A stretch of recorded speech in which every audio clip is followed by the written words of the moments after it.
Have you ever just stared at something you're supposed to be doing and your brain just shuts down? That feeling, right? Where you're just stuck and that little voice in your head starts calling you lazy? We've all been there. But what if that voice is totally wrong? Today, we're going to flip that whole idea on its head. Man, that is the most frustrating question, isn't it? Why can't I just get this done? It doesn't matter if it's some huge project or a tiny little chore, that feeling of not being able to start can feel like a real personal failure. We just beat ourselves up, wondering what's wrong with us. And, society has a very simple and honestly a very convenient answer for this. We're told it's a character flaw, a moral failing. The message we get is pretty clear. The problem is you. You're just not trying hard enough. Yep, this is the classic diagnosis right here, a lack of discipline. We hear it from everywhere, productivity gurus, our bosses, you name it. And the advice is always the same. You just need more willpower. You need more grit. You just have to push harder and force yourself to do it. But here's the thing. There's a huge, dangerous flaw in that logic. When you try to just be more disciplined and it doesn't work, which it often doesn't, what happens? Well, you end up feeling even worse about yourself. It just kicks off this nasty downward spiral of frustration and self-blame, and suddenly the task seems even more impossible than before. So let's just agree to throw that old diagnosis out the window. It's time to explore a new one, a different one. Let's dig into the real root cause, which it turns out is probably not what you've been told. No, seriously, just pause for a second and really think about this. What if this entire struggle you've been having has nothing to do with your level of discipline? What if that feeling of being lazy is not about your willpower or your grit or anything about your character? Because here's the truth. For a lot of intelligent, creative people, that whole just push harder approach, it backfires big time. It's kind of like trying to get a super sophisticated computer to work by just yelling at it. Our brains are wired for something more. They need a reason. And this right here, this is the core idea. Look at this shift.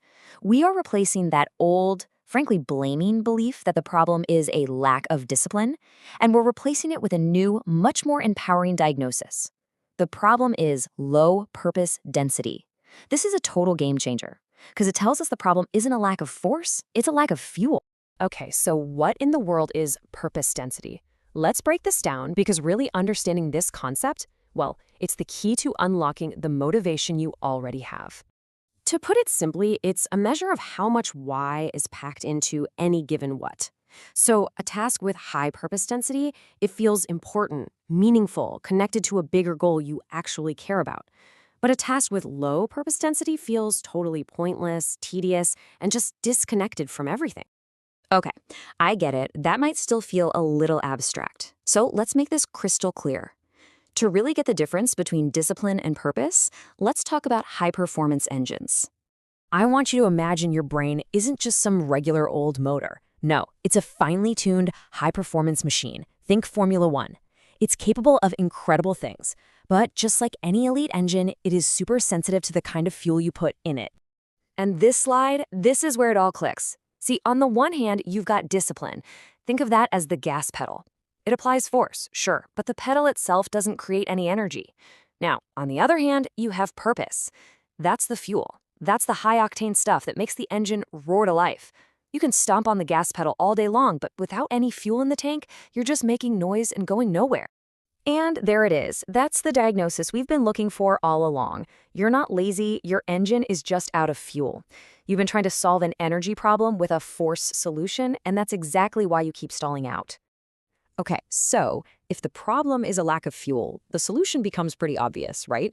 We have to stop slamming our foot on the pedal of an empty tank and learn how to actually refuel. So let's get practical. How do you boost the purpose density of a task? Here are 3 really powerful ways to refuel. First, you have to connect to your why. Ask yourself, how does this boring, annoying little task help a bigger goal I actually care about? Don't just write the report. Instead, tell yourself you're clarifying a strategy to help my team win. See the difference? Second, visualize the impact. Actually picture the positive outcome.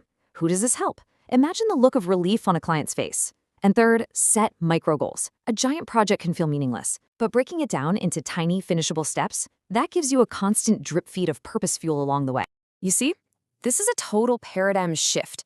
Your job is no longer to be your own drill sergeant trying to force your brain to do something. Your new job is to be a detective for meaning. Your mission is to look at every task and find the hidden purpose inside it. You do that, and I promise the motivation will come find you. If you only take one thing away from our time together, let it be this. This is your new mantra. The next time you feel stuck, I want you to stop asking, how can I force myself to do this? And instead, ask a much, much better question. Where's the purpose here, and how can I connect with it? So, I'll leave you with this challenge. What's one task on your to-do list this week? One that you've been absolutely dreading? I want you to think about it right now and ask yourself how you can see it differently. How can you refuel it, pump up its purpose density, and turn that feeling of dread into powerful, meaningful action?